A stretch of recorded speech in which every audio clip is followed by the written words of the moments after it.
साहब जी। निकाल दे आदि मुझे।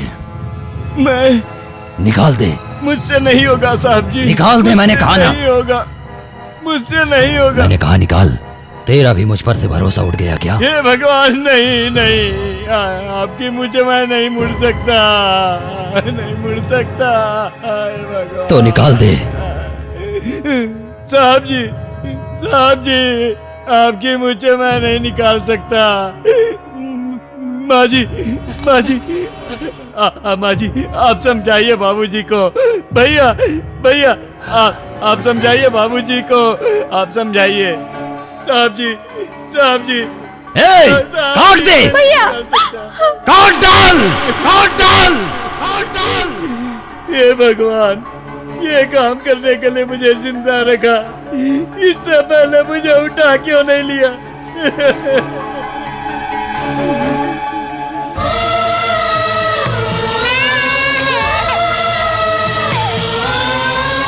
दिया धोखा मुझे अपनों ने, मैं सब हारा हूँ।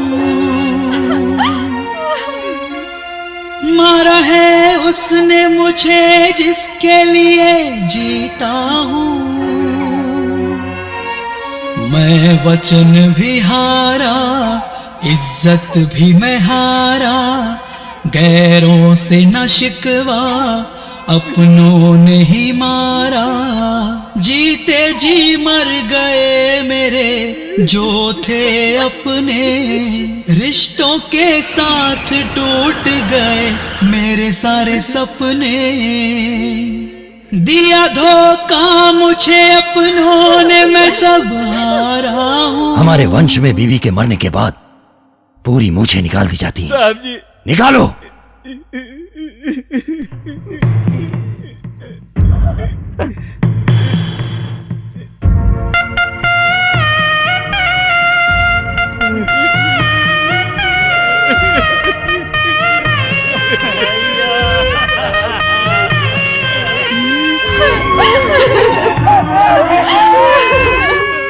बाबूजी, बच्चा रो रहा है, शायद उसे भूख लगी है।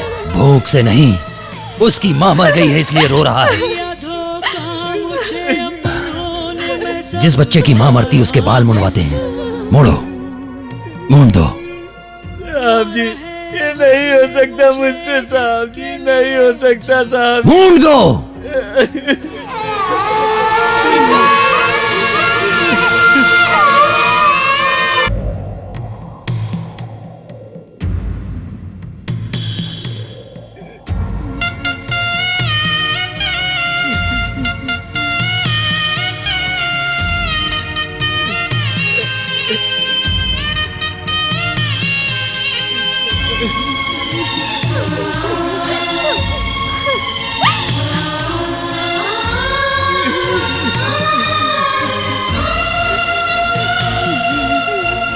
दिया धोखा मुझे अपनों ने, मैं सब हारा हूँ।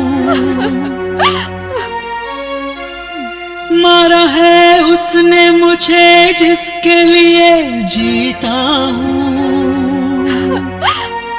मैं वचन भी हारा, इज्जत भी मैं हारा, गैरों से न शिकवा, अपनों ने ही मारा। जीते जी मर गए मेरे जो थे अपने, रिश्तों के साथ टूट गए मेरे सारे सपने। दिया धोखा मुझे अपनों ने, मैं सब हारा हूँ। मारा है उसने मुझे जिसके लिए जीता हूँ।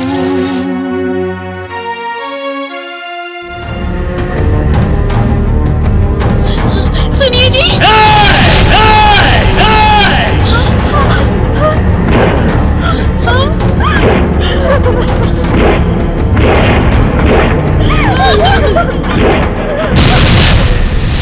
मैं 2 चिताएं जलाकर जा रहा हूं, कोई मेरे सामने मत आना।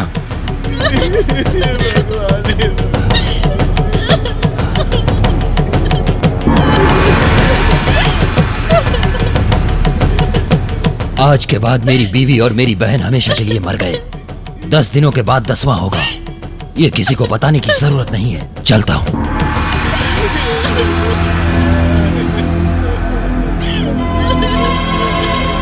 मैंने अपने हाथों से अपने संसार में आग लगा डाली, आग लगा डाली।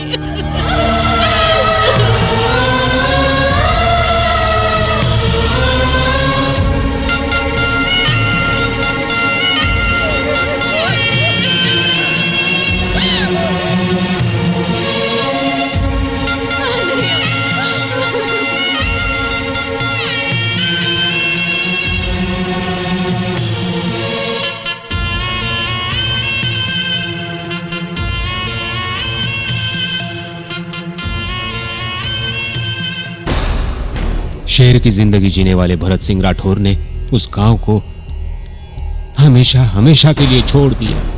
इतने अपमानित होकर, अपने गुस्से को पीकर वो सिर्फ जीते रहे तुम्हारे लिए।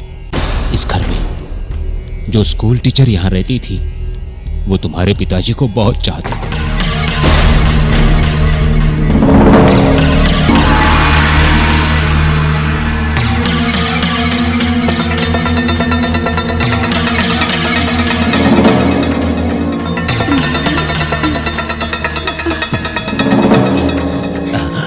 लग रहा है क्या? तुम्हारे पिताजी को अपने प्रिया चरित्र में फंसाना चाहती थी, इसलिए तुम्हारे पिताजी ने उसे मारकर भगा दिया। इसी वजह से उसने तुम्हारे दिल में तुम्हारे पिताजी के साथ कल्याणी के नाजायज रिश्ते का जहर घोल दिया। उसने तुमसे कहा कि तुम्हारी माँ का कातिल तुम्हारे पिताजी ही है। जिस उम्र में बच्चे माँ बाप से प्यार करते हैं उस उम्र में तुम उनसे नफरत करने लगे और अपनी माँ का कातिल अपने पिता को समझते रहे, और शायद इसीलिए तुम कल्याणी को कभी पहचान नहीं सके।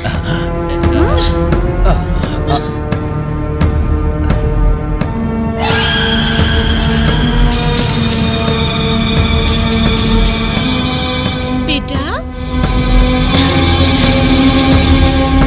आजा आजा आजा। देवी जैसी कल्याणी को तुम बच्चलन समझते रहे और तुम्हारे दिल में नफरत बढ़ती गई। तुम अपने पिता को दुश्मन समझते रहे। तुमने उनसे क्या क्या नहीं कहा, पर उन्होंने कभी बुरा नहीं माना, कभी नहीं, क्योंकि उनका हृदय एक मां का हृदय है। तुम पिता और अपना घर छोड़कर उस हरे कृष्ण के घर खाना खाते थे, वो घर पिताजी का ही था। तुम जिस कार में पार्टियों में जाया करते थे वो कार हरे कृष्ण की नहीं, तुम्हारे पिता की थी। जब तुम थाने में बंद थे तब तुम्हारे पिता ने ही तुम्हारी जमानत दी। इतना बड़ा सच आज तक मुझसे क्यों छिपाए रखा? कम से कम आपने तो बताया होता। मैंने तो कई बार बताने की कोशिश की, मगर भाई साहब ने मना कर दिया। कहने लगे मेरी जिंदगी तो बर्बाद हो चुकी है, कम से कम मेरे बेटे की जिंदगी तो खुशहाल रहे। माँ कौन है ये तो आज तक मैं नहीं समझ पाया हूं।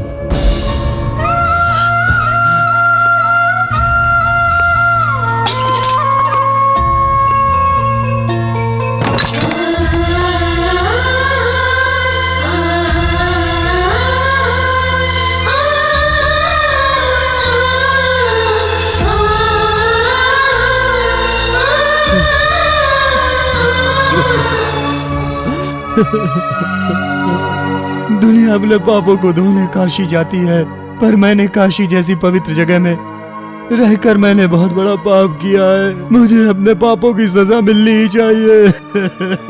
छोटे साहब, छोटे साहब, छोटे साहब, मत रोइए, चुप हो जाइए, चुप हो जाइए, मत रोइए। छोटे बाबू मत रोइए, शांत हो जाइए। मैं कैसे जाऊंगा उनके सामने? मैं तो उनकी परछाई को मुंह दिखाने के काबिल नहीं छोटे हूँ। साहब, छोटे साहब, शांत हो जाइए, शांत हो जाइए, शांत हो जाइए छोटे साहब। डैडी, बता मुझे, मेरे दुश्मन के बेटे के साथ घूमती है? तेरी इतनी हिम्मत, और उसकी हिम्मत तो देखो, मेरे ही घर में आकर मुझे चैलेंज करता है कि मेरी बेटी की मांग में सिंदूर भरेगा वो। बता। भैया, बच्ची है वो, अनजाने में गलती हो गई। वो बंद कर। पति के होते हुए भी विधवा की जिंदगी जी रही है। यहाँ से चली जा वरना मार डालूंगा तुझे। एक ये है, शादी करके बर्बाद हो गई। तू प्यार करके बर्बाद होना चाहती है। डैडी, मैं ये बिल्कुल नहीं जानती थी कि वो आपके दुश्मन का बेटा है, इसलिए